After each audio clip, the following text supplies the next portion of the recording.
స్తుతులు చెల్లిస్తున్నాను.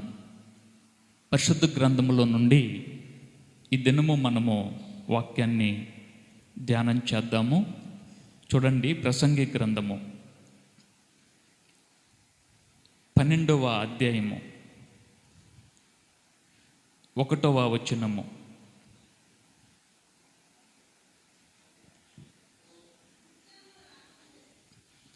దుర్దినములు రాకముందే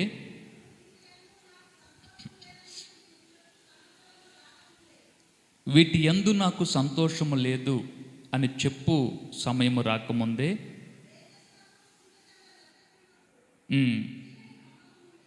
కమ్మకముందు చాలండి.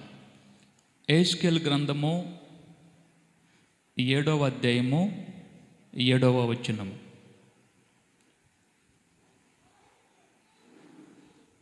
యెహెజ్కేలు గ్రంథము 7వ అధ్యాయము 7వ వచనము. దేశ నివాసులారా, మీ మీదికి దుర్దినము వచ్చుచున్నది, సమయము వచ్చుచున్నది, దినము సమీపమాయను. ఉత్సాహధ్వని కాదు, శ్రమధ్వనియే పర్వతముల మీద వినబడుచున్నది. చాలండి. అదే యెహెజ్కేలు గ్రంథము ఇప్పుడు చదువుకున్న అధ్యాయం 7వ అధ్యాయము 10వ వచనం. ఇదిగో ఇదే ఆ దినము, అది వచ్చే ఉన్నది. ఆ దుర్దినము ఉదయించుచున్నది, ఆ దండము పూడ్చి ఉన్నది, ఆ గర్వము చిగురించి ఉన్నది, బలత్కారము పుట్టి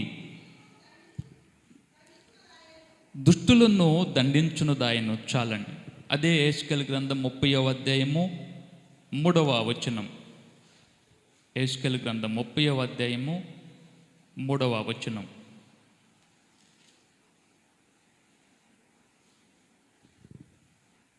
ఏంటది చెప్పగలరా? ఏంటది? దీన్ని పరిశుద్ధ గ్రంథములో మనం చదువుకున్నటువంటి అధ్యాయము ప్రసంగి 12వ అధ్యాయంలో ఇంగ్లీషు తర్జుమాలో ఈవిల్ డేస్ అంటే చెడ్డ దినాలు.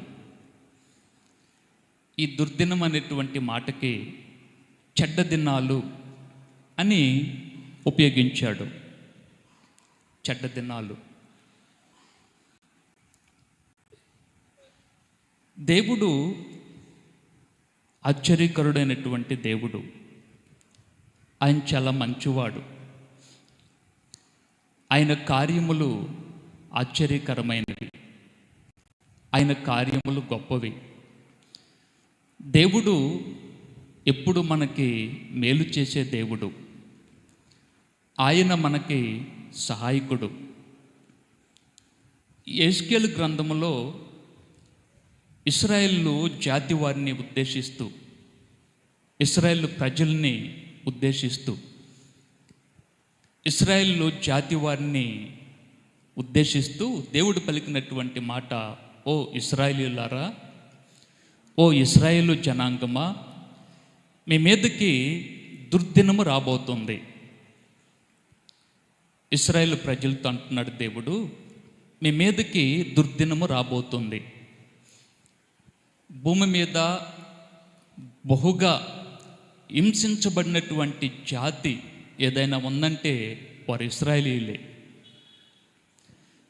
భూమి మీద అనేక పర్యాయాలు చెరపట్టబడినటువంటి ప్రజలు ఎవరన్నా ఉన్నారంటే వారు ఇశ్రాయేలీయులు. భూమి మీద అనేక సార్లు ముట్టడి వేయబడినటువంటి పట్టణము ఏదైనా ఉందంటే అది యెరూషలేము.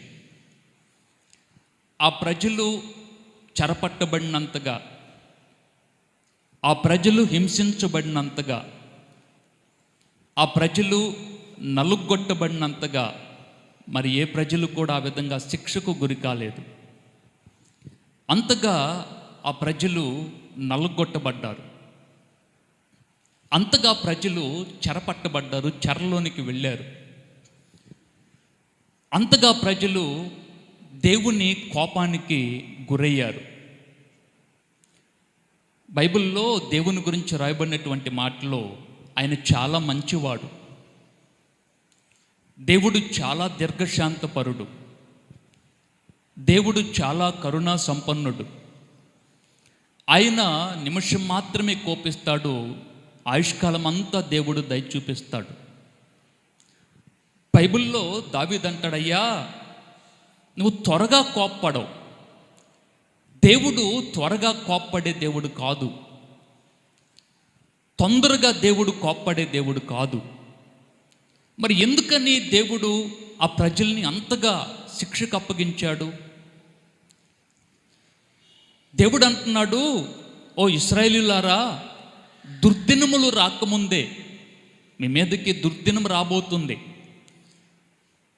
చెడ్డ దినాలు రాబోతున్నాయి.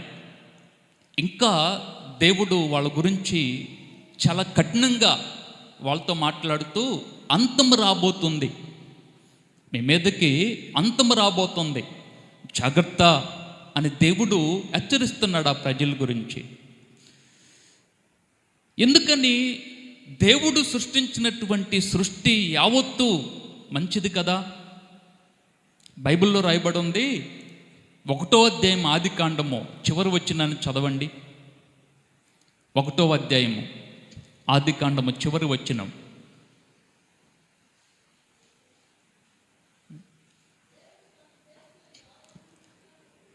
దేవుడు తాను చేసినది యావత్తు చూసినప్పుడు అది చాలా మంచిదిగాను ఉండెను. చాలా ఈ సృష్టిని దేవుడు చేయటం అయిపోయిన తర్వాత ఎన్ని దినాలు ప్రభులు వారు సృష్టించేశాడు? గ్లాడీ 7 డేసా? అయ్యో, ఎన్ని దినాలు ప్రభు సృష్టించేశాడు? 5 దినాలు కదా.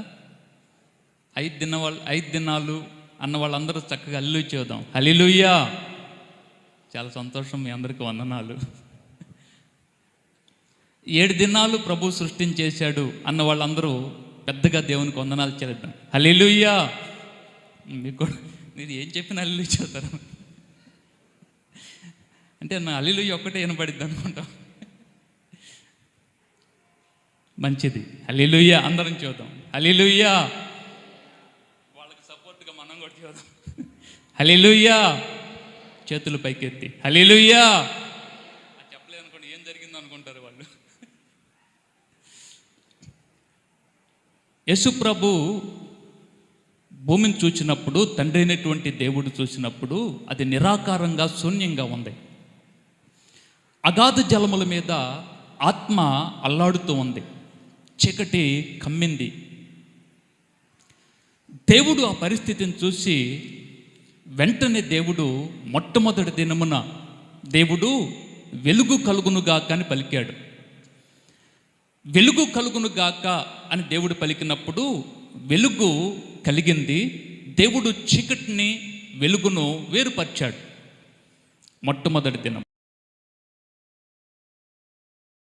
దేవుడు ఒక గొప్ప విశాలమైనటువంటి స్థలము, విశాలం పైన జలములు, క్రింది జలములు వేరైపోవాలి, ఒక గొప్ప విశాలం కలగాలని దేవుడు పలికాడు. అలా పలికినప్పుడు ఒక గొప్ప విశాలమైనటువంటి స్థలం ఏర్పడింది. దానికి ఆకాశం అని దేవుడు పేరు పెట్టాడు. అది 2వ దినం పూర్తయిపోయింది.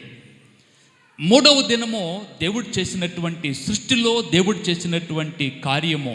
3వ దినము భూమి మీద ఉన్నటువంటి జలములు, నీళ్లు అన్నీ ఒకచోటే కూర్చబడాలి, కూర్చబడును గాక అని దేవుడు చెప్పాడు. చూడండి, కూర్చబడును గాక అని దేవుడు చెప్పిన వెంటనే జలాలన్నీ కూడా ఒక పక్క కూర్చబడ్డాయి. ఆరిపోయిన నేల కనబడును గాక అని దేవుడు పలికాడు. ఆరిన నేల దేవుడు ఏర్పాటు చేశాడు, దానికి సముద్రాలని పేరు పెట్టాడు. ఆరిపోయినటువంటి నేలకి భూమి అని పేరు పెట్టాడు. ఈ భూమి మీద గడ్డి, విత్తనములు కలిగినటువంటి చెట్లు, విత్తనములు కలిగి తినటానికి ఉపయోగపడే ఫలవృక్షములు భూమి మొలిపించునుగాక అని దేవుడు పలికాడు. పలికితే భూమి మీద అవన్నీ ఏర్పడ్డాయి. 3 దినాలు పూర్తయిపోయాయి. 4వ దినమున దేవుడు పగటిని ఏలటానికి, రాత్రిని ఏలటానికి, అలానే సమయములు ప్రజలకు అర్థం కావటానికి, దినములు తెలియటానికి, సూచనలుగా ఉండటానికి సూర్యుడిని, చంద్రుణ్ణి, నక్షత్రాలని దేవుడు చేశాడు. 4వ దినము కాలాల్ని దేవుడు వేరు చేశాడు. దినాల్ని దేవుడు ఏర్పాటు చేశాడు. సమయాన్ని దేవుడు ఏర్పాటు చేశాడు. కాలాల్ని తెలియచేయటానికి ఆకాశములో జ్యోతుల్ని దేవుడు పెట్టాడు.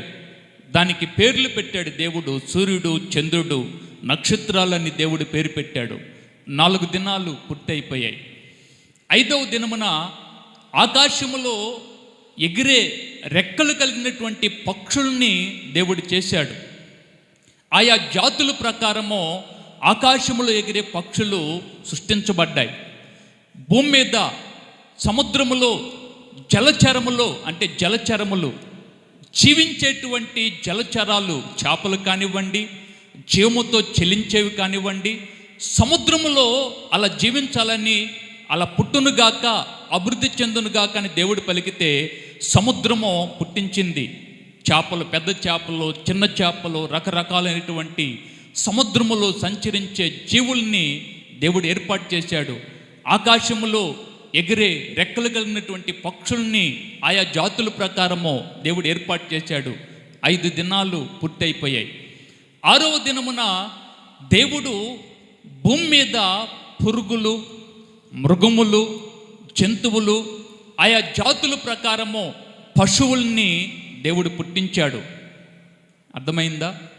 6వ దినమునే దేవుడు ఆదామును చేశాడు. 6 దినాల్లో దేవుడు సృష్టిని పూర్తి చేశాడు. దేవుడు ఈ సృష్టిని పూర్తి చేసినప్పుడు మీరు గమనించండి, ఇంటికి వెళ్ళిపోయినాక చదువుకోండి. మొదటి దినమున సృష్టిని దేవుడు చేసినప్పుడు మొదటి దినము సమాప్తమైంది, అస్తమయము ఉదయము కలుగుగా ఒక దినమాయెను అని ఉంది. దానికి ముందు దేవుడు సృష్టించేసినప్పుడు దేవుడు చూస్తే అది చాలా మంచిదిగా కనపడింది. 2వ దినము దేవుడు సృష్టిని చేస్తే ఆకాశాన్ని చేశాడు, అది చాలా మంచిదిగా కనపడింది. 3వ దినమున దేవుడు సముద్రమును, భూమిని, గడ్డిని, విత్తనాలని, మొక్కల్ని చేశాడు, అది చాలా మంచిదిగా కనపడింది. 4వ దినమున సూర్యుడు, చంద్రుడు, నక్షత్రాలని దేవుడు చేశాడు, అది చాలా మంచిదిగా కనపడింది. 5వ దినమున దేవుడు ఆకాశములో ఎగిరే పక్షులు, సముద్రములో సంచరించే జీవుల్ని దేవుడు చేశాడు, అది చాలా మంచిదిగా కనపడింది దేవునికి. 6వ దినమున మృగములు, పశువులు, భూమి మీద సంచరించే పురుగులు, జంతువులు దేవుడు సృష్టించాడు, మానవుణ్ణి సృష్టించాడు, అది చాలా మంచిదిగా కనపడింది. చివరికి వచ్చినలోకి వచ్చేసరికి దేవుడు చేసింది సమస్తము యావత్తు చూసినప్పుడు, ఈ 6 దినాలు సృష్టిని చూసి దేవుడు చూసినప్పుడు ఈ సృష్టి అంతా చాలా మంచిదిగా దేవుడికి కనపడిందండి. హల్లెలూయా! చేతులెత్తి దేవునికి వందనాలు చెల్లిద్దాం. హల్లెలూయా! దేవుడు చేసింది మంచిది. దేవుడు మంచివాడు. దేవుడు చేసింది కూడా మంచిదే. ఇర్మియా 33:11 ఉండిద్ది, యెహోవా మంచివాడు, ఆయన చేసిన సృష్టి మంచిది, ఆయన చేసిన కార్యాలు మంచివి, ఆయన ఏర్పాటు చేసిన కాలాలు మంచివి, సమయములు మంచివి, దినాలు మంచివి. దేవుడు కాలాన్ని ఏర్పాటు చేసినప్పుడు మంచిదిగా కనపడింది. మరి ఎందుకని మంచిగా ఉండాల్సినటువంటి దినాలు చెడ్డ దినాలుగా మారుతున్నాయి? ఎందుకని ఆనందంగా ఉండాల్సినటువంటి దినాలు దుఃఖకరంగా మారుతున్నాయి? ఎందుకని మానవుడి జీవితంలో మంచిగా ఉండాల్సినటువంటి కాలము దుఃఖంగా మారుతుంది? ఒక ఆయన ప్రార్థన చేయమని చెప్పారు. ఆయన చెప్తూ బాధపడుతూ ఏడుస్తున్నాడు, మా పరిస్థితి ఏం బాగోలేదయ్యా అన్నాడు. మా పరిస్థితి ఏం బాగోలేదు అన్నాడు. ఆయనకి చాలా ఆస్తిపరులు, మొత్తం పోయింది, మొత్తం పోగొట్టుకున్నారు. చాలా బాధపడుతున్నాడు, మా కాలం ఏం బాగాలేదు.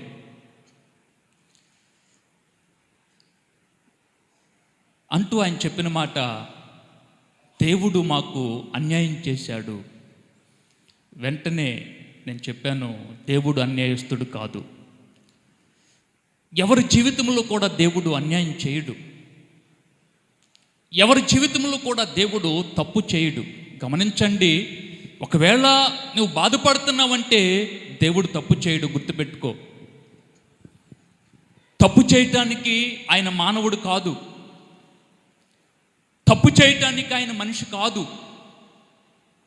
మనం బాధపడుతున్నామంటే మన బాధకి కారణము దేవుడు కాదు. మనం ఏడుస్తున్నామంటే మన ఏడుపుకి దేవుడు కారణం కాదు. దేవుణ్ణి కారణంగా చూపించలేం. ఆయనలో ఏ తప్పు లేదు. ఆయన ఎక్కడా కూడా పొరపాటు చేసే దేవుడు కాదు. ఎక్కడా కూడా దేవుడు తప్పు చేసే దేవుడు కాదు. తప్పు చేయడు. తప్పు చేయడు.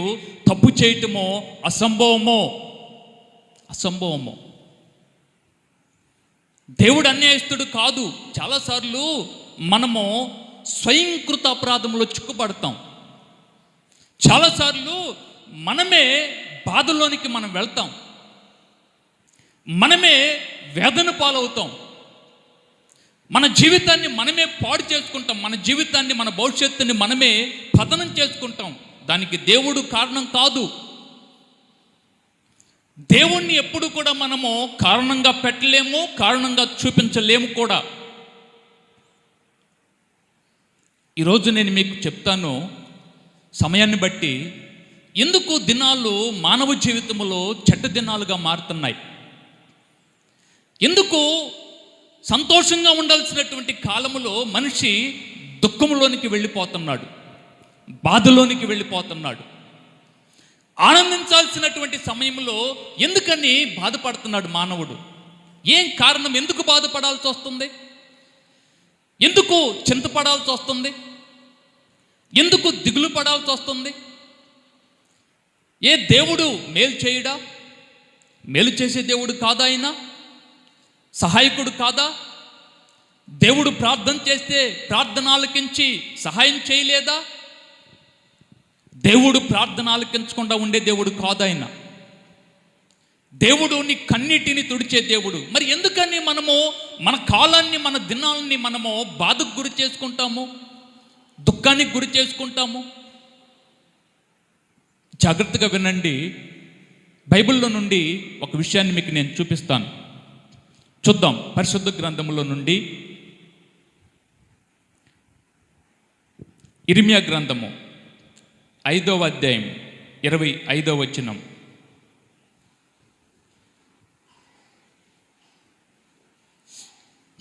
ఇర్మియా గ్రంథము 5వ అధ్యాయము 25వ వచనం.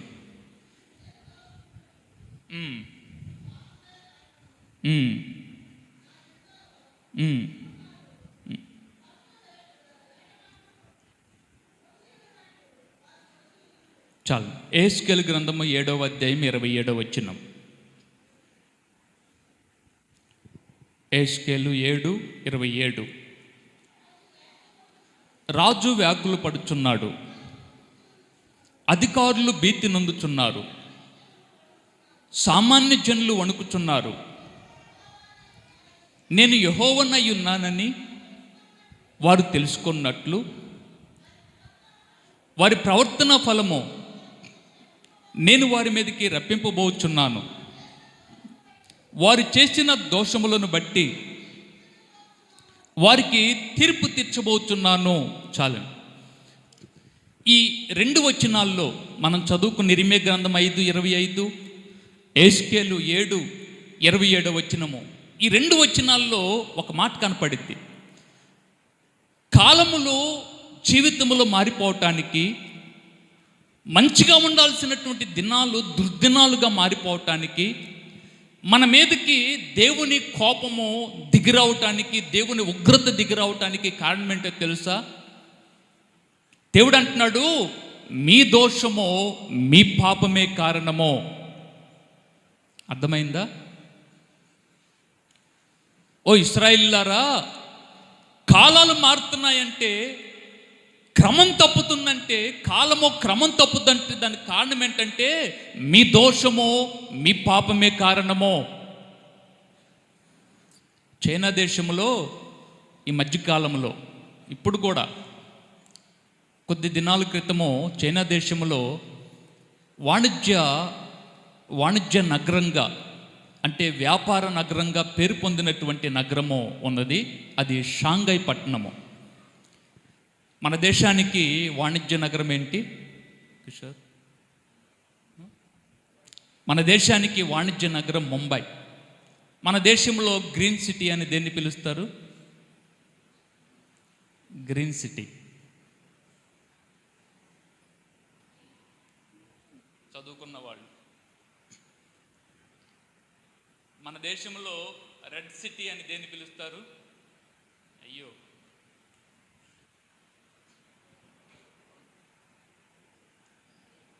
మన దేశంలో గ్రీన్ సిటీ అని బెంగళూరు పట్టణాన్ని పిలుస్తారు. దేశంలో కొన్ని స్థలాలకి కొన్ని పేర్లు పెట్టారు. మన దేశంలో ఆర్థిక రాజధాని, వ్యాపార కేంద్రము ముంబై.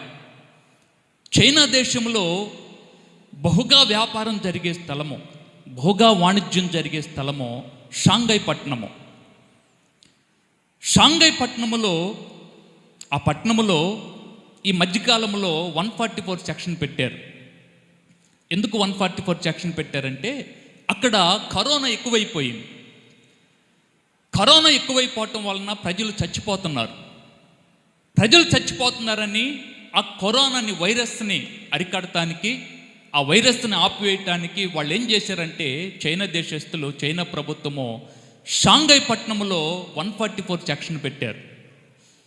ఎవరు బయట కనపడకూడదు, ఎవరు బయట తిరగకూడదు, ఎవరు రోడ్ల మీదకి వెళ్ళకూడదు, ఎవరు కూడా రోడ్డు మీద కనపడకూడదు, ఎవరు కూడా బయట కనీసము వారి అవసరాలకి కావలసినటువంటి వస్తువులను కూడా కొనుక్కోవటానికి వెళ్ళలేనటువంటి పరిస్థితి షాంఘై పట్టణంలో ఏర్పడింది. చాలా బాధపడ్డారు. కొన్ని దినాల పాటు బాధపడ్డారు. ఇంట్లో ఉన్న సరుకులు, ఇంట్లో ఉన్న ఆహార వస్తువులు ఎన్ని దినాలు తింటారు? ఎంతకాలం వండుకుంటారు? ఎంతకాలం వాటితో బ్రతికి బయటికి రాకుండా ఉంటారు? కొంతకాలమే.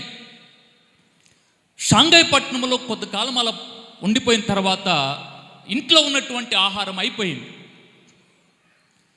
ఆహారం కొనుక్కోవటానికి బయటికి వెళ్ళాలి. బయటికి వెళ్తేనేమో సెక్యూరిటీ ఉంది, పోలీస్ డిపార్ట్మెంట్ ఉంది, బయటికి రానివ్వట్లేదు, బయట తిరగనివ్వట్లేదు.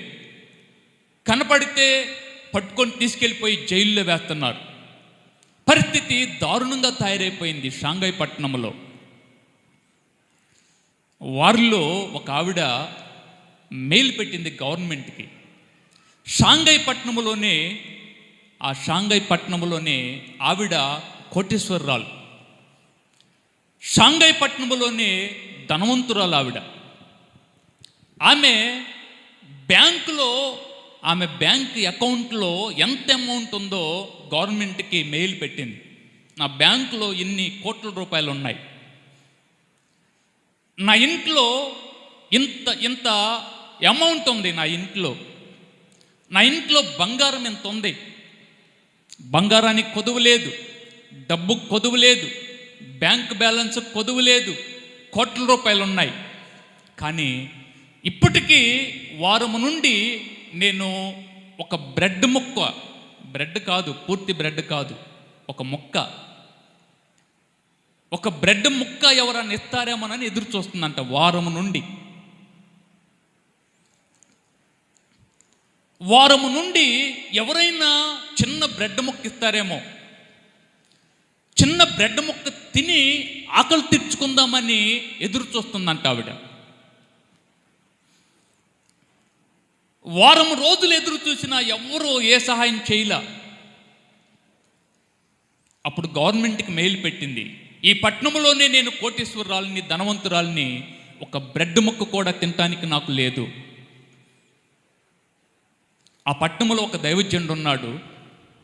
ఆ దైవజన్ చెప్పాడు, షాంఘై పట్టణంలో భయంకరమైనటువంటి వ్యభిచారం జరిగిద్దాను, షాంఘై పట్టణంలో భయంకరమైనటువంటి పాపం జరిగిద్దాను.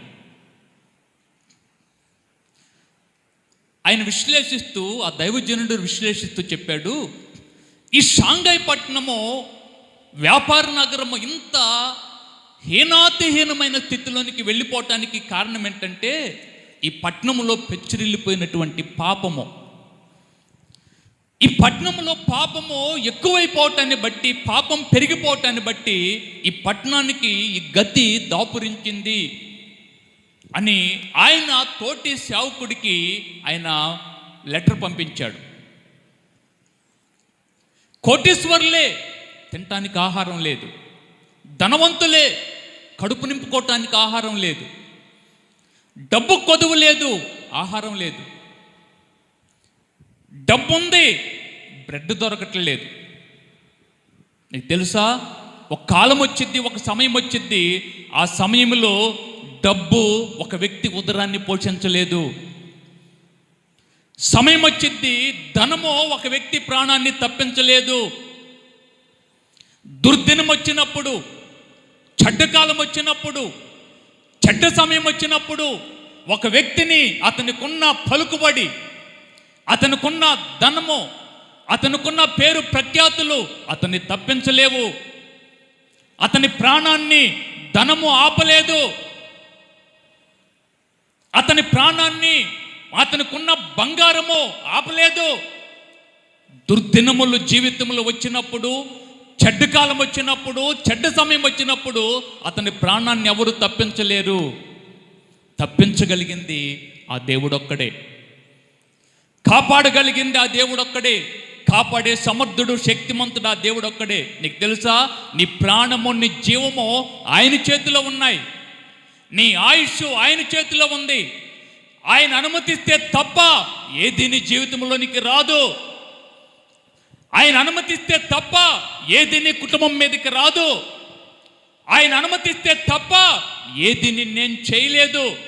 బైబిల్ చెప్తుంది, నీ పాదములకు రాయి కూడా తగలదు. ఆమేన్. నీ కాలుకి, నీ పాదాలకి నువ్వు నడిచి వెళ్తుంటే రాయి కూడా నిన్ను ముట్టుకోలేదు, రాయి కూడా నిన్ను టచ్ చేయలేదు. ఒకవేళ రాయి నీ పాదాలకు తగలాలంటే దేవుడు అనుమతి ఇవ్వాలి. అవును, అపాయము నీ జీవితంలో రాకుండా కాపాడగలిగింది ఆ దేవుడు ఒక్కడే. చాలా పర్యాయాలు మనము మనుషుల వైపు చూస్తాం, చాలాసార్లు మనుషుల వలన మనకేమన్నా దొరికిద్దామోనని మనుషుల వైపు తేరి చూస్తాం, చాలాసార్లు మనుషుల యొక్క సహాయం కోసం మనం చూస్తాం. కానీ గొప్ప విషయం ఏంటో తెలుసా, దేవుడు నీ జీవితంలో మేలు చేయాలని అనుకుంటే 100 మందిలో నీ ఉన్నా, ఒక్కదాని ఉన్నా, ఒక్కడే ఉన్నా, నీకొక్కదానికి, నీకొక్కడికే సహాయం చేయగలడు దేవుడు. హల్లెలూయా, హల్లెలూయా. అందరం చూద్దాం, హల్లెలూయా. అవును, దేవుడు చాలా చాలా మంచివాడు. అయితే చెడ్డ దినాలు జీవితంలో రాకుండా జాగ్రత్త పడదాం. ఎందుకు చెడ్డ దినాలు కుటుంబంలో వస్తాయంటే, ఎందుకు ఒక వ్యక్తి జీవితం మీదకి చెడ్డ కాలం వచ్చిందంటే దానికి కారణము ఆ వ్యక్తి చేసినటువంటి పాపము. పాపము అనేటువంటి మాటకి అర్థము, పాపం అనే మాట హమత్య అనేటువంటి గ్రీకు పదము నుండి వచ్చింది. పాపం అనే మాట హమత్య అనే గ్రీకు పదము నుండి వచ్చింది. హమత్య అనేటువంటి పదానికి అర్థము గురి తప్పుట, గురి తప్పుట. తిన్నగా వెళ్తున్నటువంటి నీవు, దేవుణ్ణి కలుసుకోవటానికి వెళ్తున్న నీవు దేవుని వైపే వెళ్ళు, దేవుని మార్గంలోనే వెళ్ళు. నీకు ప్రకటించబడినటువంటి వాక్యాన్ని కలిగి దేవుణ్ణికి చూపించిన మార్గంలో నడు, దేవుణ్ణికి చూపించిన భయభక్తుల్లో జీవించు, దేవుణ్ణికి చూపించినటువంటి యథార్థమైనటువంటి మార్గంలో నడు, యథార్థమైన మార్గంలో జీవించు. తిన్నని మార్గంలో వెళ్లకుండా నువ్వు గురి తప్పితే దాని అర్థమో నువ్వు పాపంలో పడిపోతున్నావు. జాగ్రత్త, జాగ్రత్త. పాపానికి చోటివ్వద్దు, పాపానికి ఎడమివ్వద్దు. కాపాడగలిగింది దేవుడొక్కడే. హల్లెలూయా, హల్లెలూయా. మన ప్రాణాన్ని రక్షించగలిగింది ఆ దేవుడొక్కడే. దుర్దినాలు రాకుండా కాపాడేది దేవుడు మాత్రమే. చెడ్డ కాలము నీ కుటుంబం మీదకి రాకుండా కాపాడేది దేవుడు మాత్రమే. నీకు తెలుసా, నువ్వు వెళ్తున్నప్పుడు మరుక్షణములో ఏం జరిగిద్దో మనకు తెలియదు. మరుక్షణములో ఏం సంభవించిద్దో మనకు తెలియదు. మరుక్షణము మనం బయటికి వెళ్ళిన తర్వాత ఏం జరగబోతుందో మనకు తెలియదు. కానీ రాబోయే విపత్తు, రాబోయే ఆపద, రాబోయేటువంటి కష్టమో, రాబోయే ఉపద్రవమో చూచి తప్పించేది ఆయన ఒక్కడే. అందుకనే ఆయనకు మనము లోబడదాం. ఆమేన్. హల్లెలూయా, హల్లెలూయా. ఒకసారి మీకు చెప్పినట్టున్నాను, చెప్పాను లేదో మళ్ళీ ఒకసారి గుర్తు చేస్తాను. ఇంగ్లాండ్ పట్టణం నుండి అమెరికాకి, ఇంగ్లాండ్ దేశం నుండి అమెరికాకి వాడ ప్రయాణమైంది. వాడ కొద్ది దూరం ప్రయాణం చేసిన తర్వాత నీళ్ళల్లో మునిగిపోయింది. ఆ వాడ పేరు ఏంటంటే టైటాన్. నీళ్ళల్లో మునిగిపోయింది. అది చాలా గొప్పవాడ, చాలా పెద్దవాడ. అది చాలా ధనికులు మాత్రమే ప్రయాణం చేసేవాడ. అది ఆ వాడ గురించి ఆ కాలంలో చెప్పారు, ధనవంతులు మాత్రమే వెళ్ళగలరు. ఎవరు వెళ్ళగలరు అఖిలు? ధనవంతులు మాత్రమే వెళ్ళగలరు ఆ వాడలో. ఎందుకు ధనవంతులు మాత్రమే వెళ్ళగలరని అన్నారంటే, టికెట్స్ ఆ వాడ ప్రయాణమైన తర్వాత టికెట్స్ అందుబాటులో పెట్టారంట కొనుక్కోవటానికి. 4 కేటగిరీల టికెట్లు పెట్టారు. ఒకటి ఫస్ట్ క్లాస్ టికెట్, లగ్జరీ రూములు ఇస్తారు, మంచి రూములు ఇస్తారు, దాన్ని ఫస్ట్ క్లాస్ టికెట్ అన్నారు. ఫస్ట్ క్లాస్ టికెట్ ఈరోజు ఒకవేళ ఉంటే ఈరోజు దాని ధర 75 లక్షలు.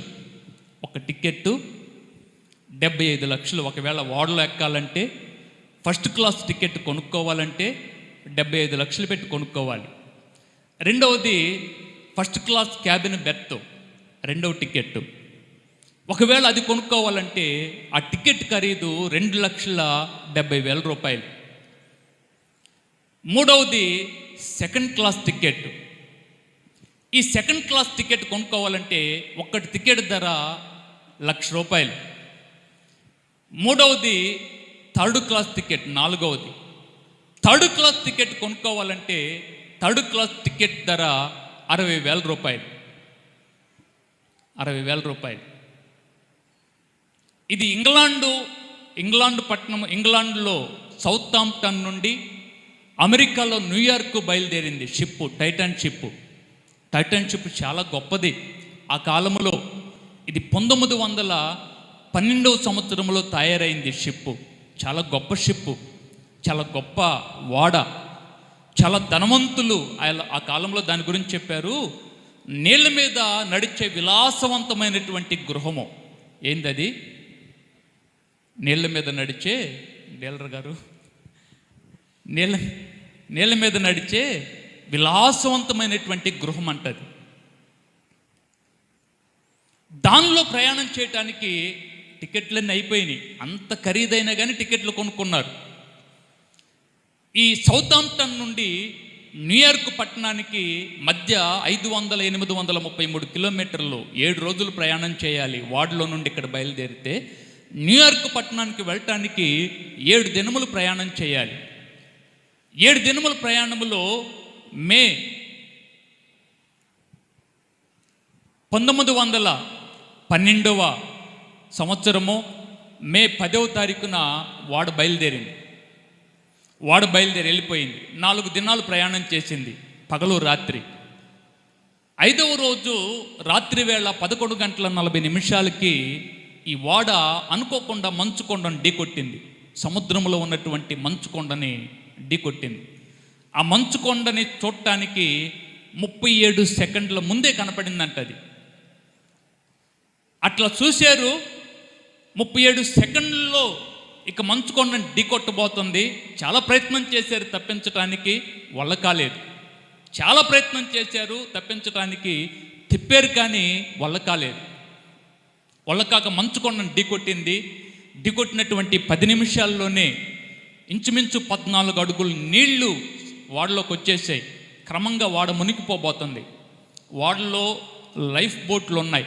అంటే చిన్న చిన్న ఏదైనా ప్రమాదం జరిగినప్పుడు తప్పించుకోవటానికి, ప్రాణాన్ని కాపాడుకోవటానికి చిన్న చిన్న పడవలు ఉంటాయి. వాటిని లైఫ్ బోట్లు అంటారు. ఈ లైఫ్ బోట్లు ఎక్కి కొంతమంది ప్రయాణమై ఇంచుమించు ఆ వార్డులో 2240 మంది ఉన్నారు. 2240 మంది వాడెక్కారు. 1332 మంది ప్రయాణికులు, 908 మంది ఏమో వార్డులో పనిచేసే సిబ్బంది. 2240 మంది వార్డులో ఉంటే ఈ బోట్లో, చిన్న చిన్న బోట్లలో ఎంతమంది పడతారంటే 800 మంది కంటే ఎక్కువ పట్టరు.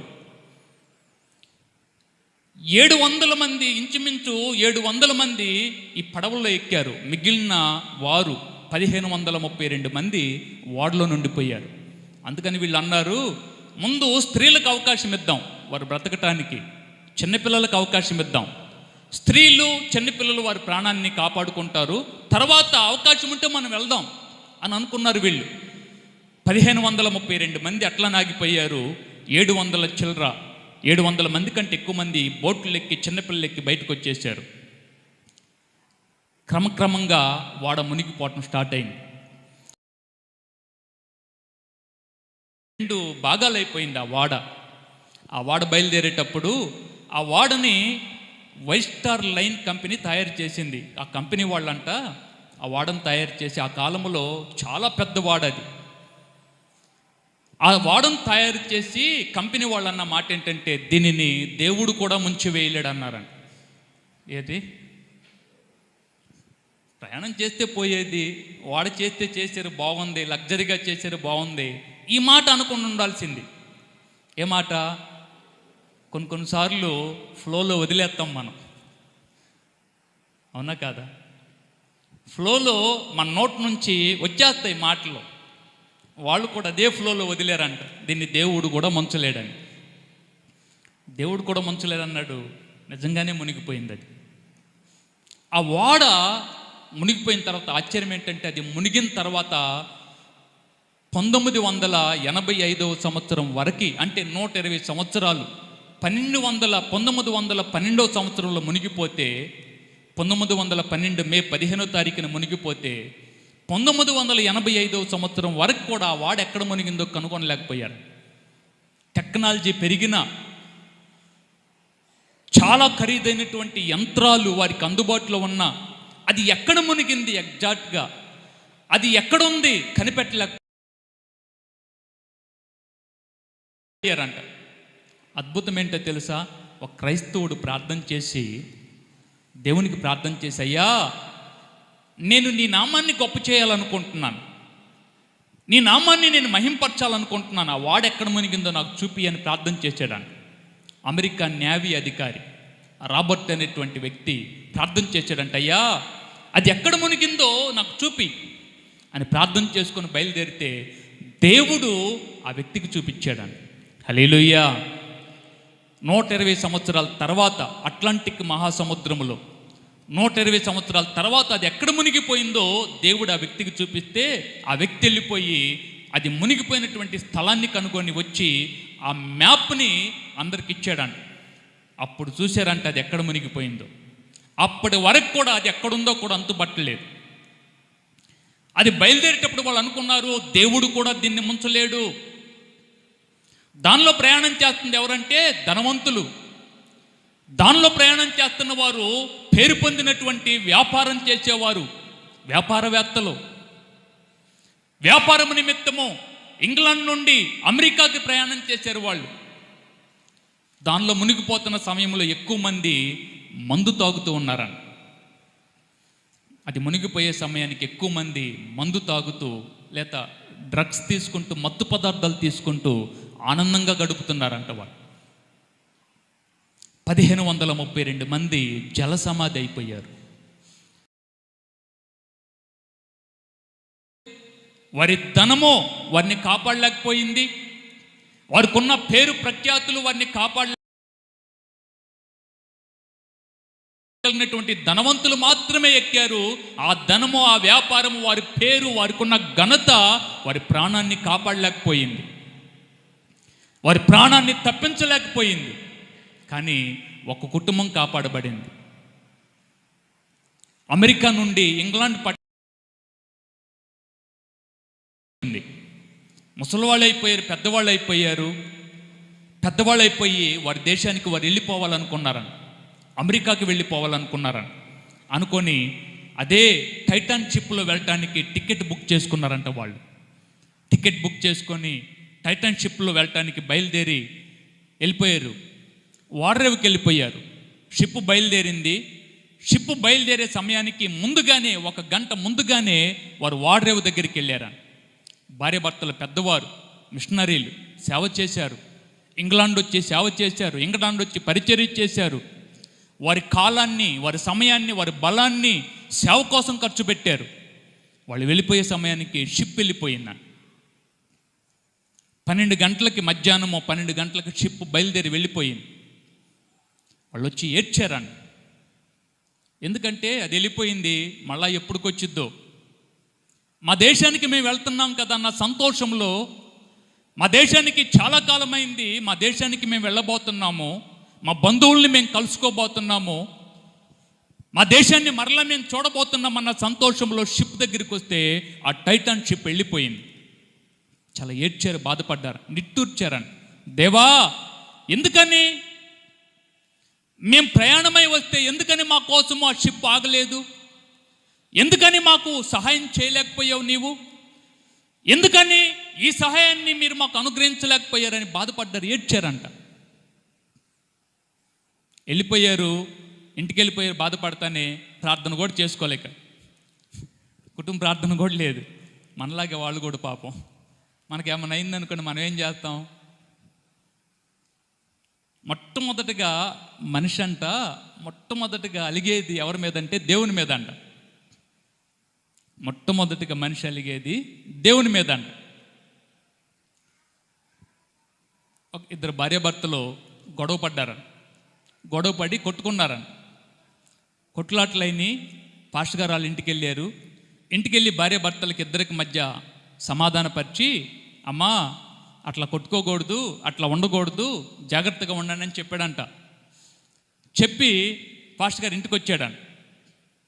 ఇంటికి వస్తే చాలా చక్కగా నమ్మకంగా ప్రార్థనకు వస్తారు. వాళ్ళు నమ్మకంగా వస్తారు, ప్రార్థనకు రాట్లా. 2 రోజులు అయిపోయాయి, 3 రోజులు అయిపోయాయి, వారం అయిపోయింది, 2 వారాలు అయిపోయాయి, 3 వారాలు అయిపోయాయి, ప్రార్థనకు మాత్రం రాట్లా. ఈయన అనుకున్నాడు, ఈ దైవజనుడి పాస్టర్ గారు అనుకున్నాడు, పాపం వాళ్ళిద్దరు ఇంకా సమాధాన పడలేదేమో, ఇంకా పాపమో వాళ్ళిద్దరి మధ్య సమాధానం రాలేదేమో అని అనుకున్నాడు.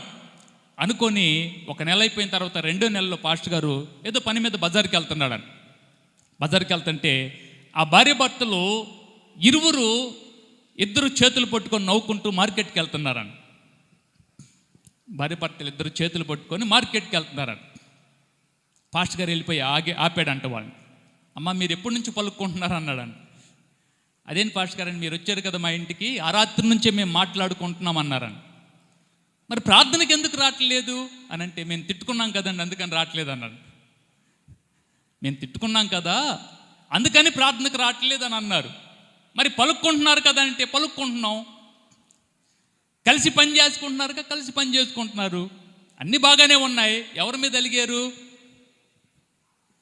మనిషి, మీరు కాదు. సహజంగా మనిషి చేసే పని ఏంటంటే మొట్టమొదటిగా దేవుని మీద అలుగుతాడని. దేవుని మీద అలుగుతాడు, దేవుని మీద బాధపడతాడని. ఆ సమయంలో, బాధపడే సమయంలో ప్రార్థన మానేస్తారు, ఇంట్లో ప్రార్థన చేసుకోరు, ఆరాధనకు రారు, మోకరించరు, వాక్యం చదువుకోరు, బాధపడుతూ ఉంటారు. దేవుని మీద అలిగినప్పుడు వాళ్ళు కూడా, క్రైస్తవ మిషనరీలు కూడా బాధపడ్డారని. బాధపడి వారం రోజులు ప్రార్థన చేసుకోలేదని.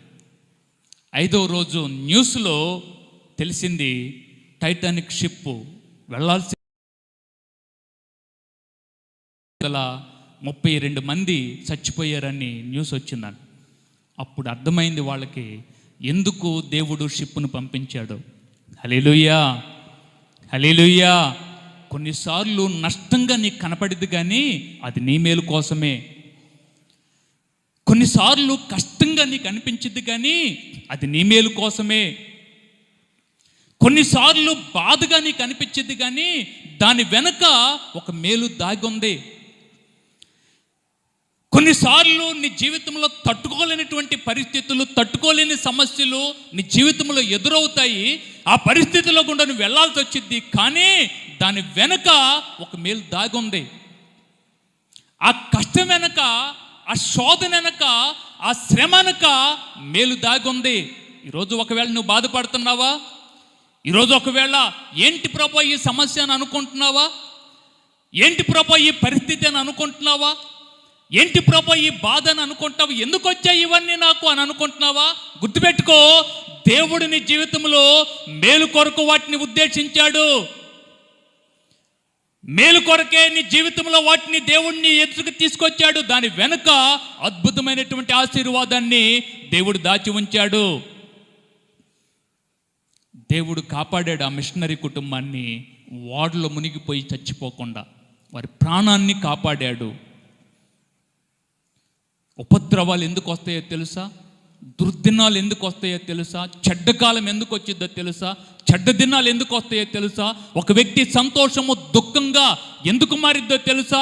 ఆ వ్యక్తి గురి తప్పి ప్రవర్తించటాన్ని బట్టి, ఆ వ్యక్తి దేవునికి అయిష్టమైన పని, అయిష్టమైన మార్గములో నడుస్తున్న దాన్ని బట్టి ఆ వ్యక్తి జీవితంలో కష్టకాలం ప్రారంభమైద్ది, దుర్దినాలు ప్రారంభమవుతాయి. జాగ్రత్త పడదాం, మనం జాగ్రత్త పడదాం. చెడ్డ దినాలు మన జీవితంలోనికి రాకముందు ప్రభువుకి నీ జీవితాన్ని అప్పగించు. చెడ్డ కాలము నీ జీవితంలో రాకముందు దేవుని చేతిలో నీ జీవితాన్ని పెట్టు. ఆయన చేతిలో నీ జీవితాన్ని సమర్పించు దేవునికి. ఆయన నిన్ను కాపాడుతాడు, ఆయన నీకు సహాయం చేస్తాడు.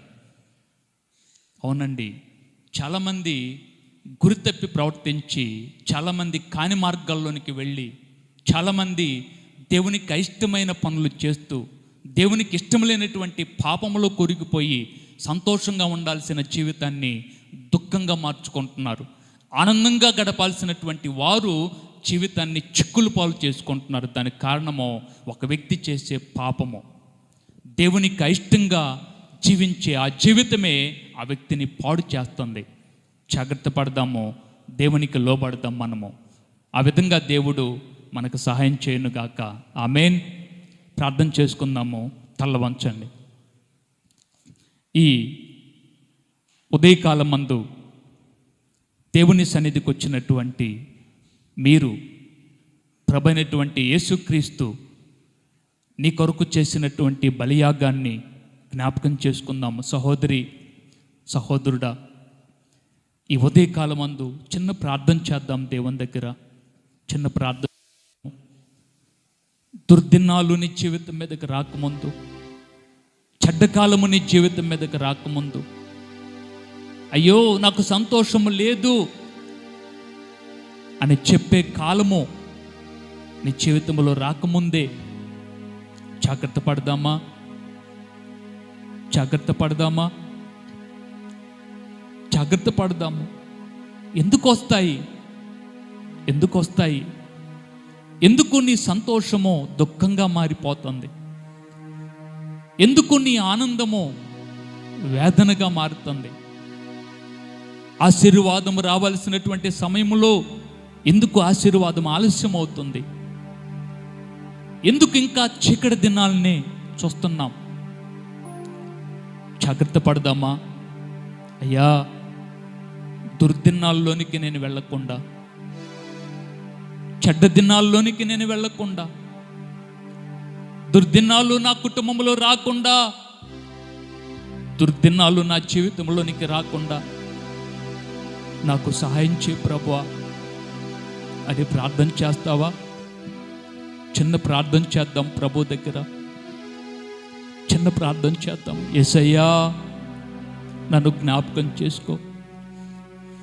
యేసయ్యా, నా కుటుంబం మీదకి ఎలాంటి చెడ్డ కాలం రాకుండా, చెడ్డ దినాలు రాకుండా, నా బిడ్డల మీదకి ఎలాంటి దుర్దినాలు రాకుండా, అయ్యా కీడు రాకుండా మమ్మల్ని కాపాడు.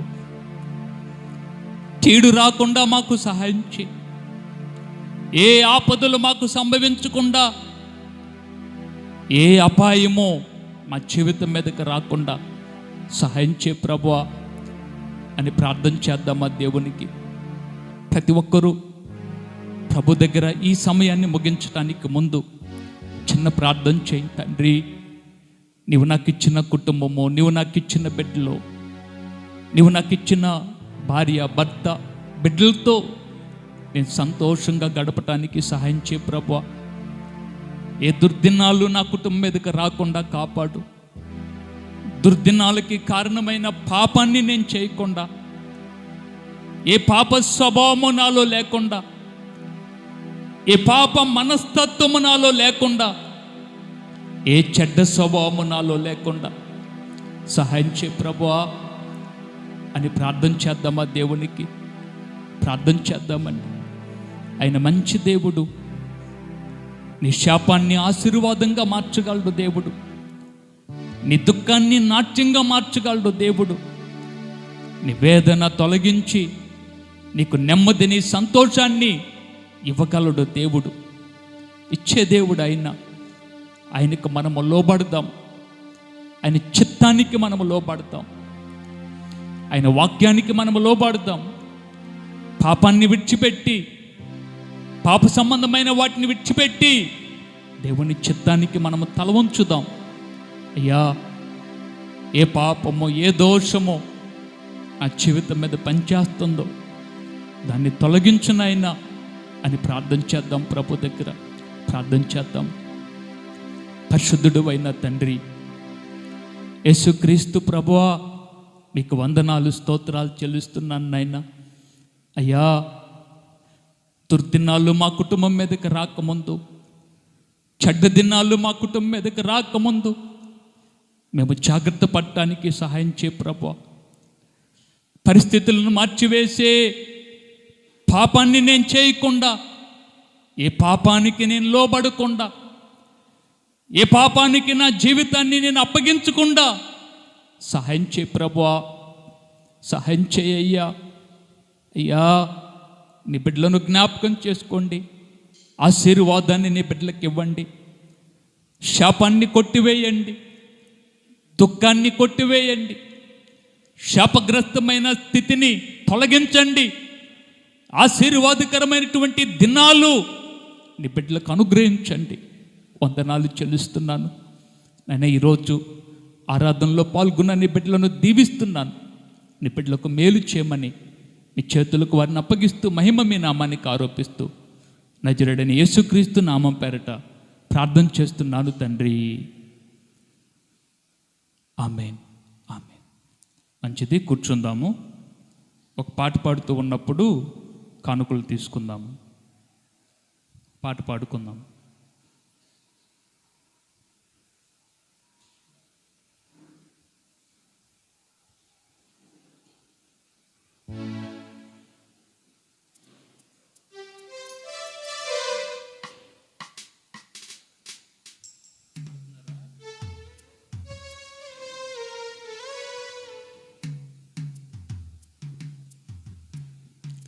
ఆకాశ గగనాలను